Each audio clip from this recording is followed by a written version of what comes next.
Les cahiers de Maria Valtorta. Le 28 août 1943, Jésus dit : Lorsque je dis que je suis l'Éternel immolé, je n'exprime pas un nouveau concept. Ceux qui furent le plus près de moi, Pierre et Jean, expriment le même concept.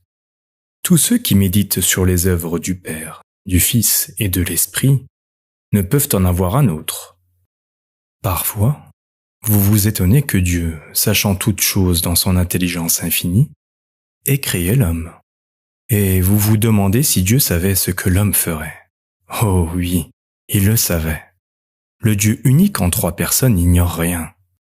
Tous les événements de l'univers, la naissance et la mort des planètes, la formation et la désagrégation des nébuleuses, la vie et la mort sur les astres lancés dans l'espace, les cataclysmes, les déflagrations, tout est connu éternellement par l'Éternel.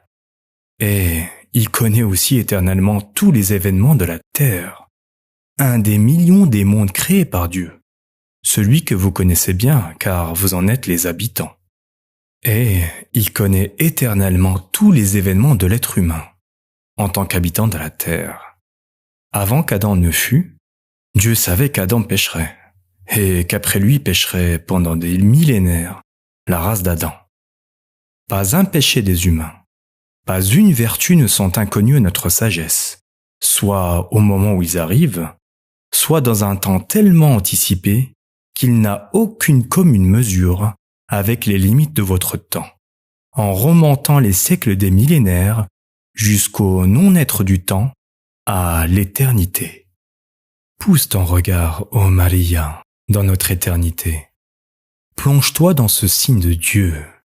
C'est comme si tu fixais le regard sur un ciel très pur. Et si tu imaginais qu'au-delà de l'azur, qui semble être la limite, il y ait encore et encore de l'espace, espace infini, toujours plus haut. Un tourbillon d'éther, un gouffre d'azur qui, plus tu montes et plus devient profond. Un gouffre sans fond.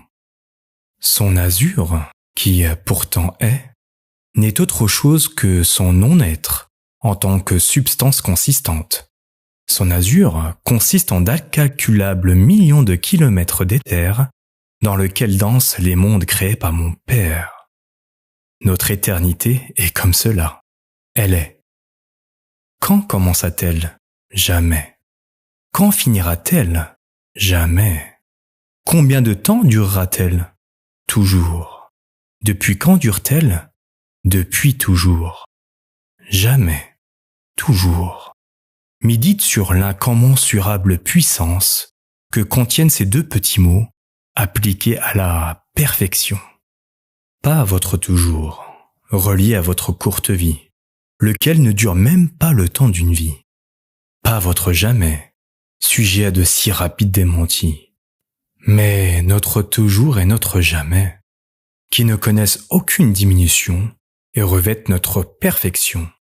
Rien n'est occulte pour Dieu, rien. Et alors, direz-vous, pauvres humains, pourquoi Dieu a-t-il créé l'être humain ?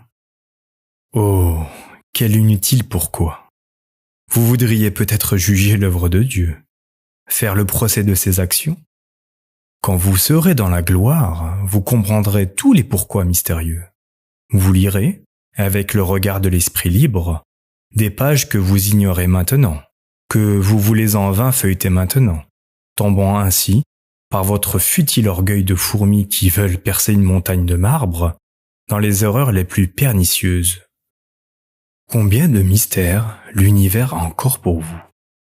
Vous êtes plongé dans le mystère, mystère de Dieu, mystère des pourquoi de Dieu, mystère de la seconde vie, mystère des lois cosmiques, mystère des rapports entre votre planète et les autres mondes, mystère des rapports entre les vivants de la Terre et ceux qui ont déjà passé à la seconde vie. Votre curiosité humaine et le besoin de votre âme de se joindre de nouveau à ses origines suscitent en vous de saintes inquiétudes et d'autres qui ne le sont pas. Saintes, lorsqu'elles vous poussent à bien agir, par le désir d'approfondir le mystère et l'union avec le surnaturel, afin de vous sentir moins exilé du royaume de l'esprit et de vous rendre toujours plus apte à comprendre les paroles spirituelles et à mériter la vie spirituelle, qui atteint la perfection dans l'autre vie, dans ma béatitude. Non sainte, lorsque vous voulez, en écartant la belle et simple foi, imiter Adam et connaître ce qu'il ne vous est pas utile de connaître pour le moment, violant le secret, forçant des portes célestes, dérangeant les repos paradisiaques, franchissant des barrières intouchables. Cela est mal, mes enfants, croyez-le. Laissez à votre Dieu l'initiative de vous instruire sur les mystères de l'au-delà.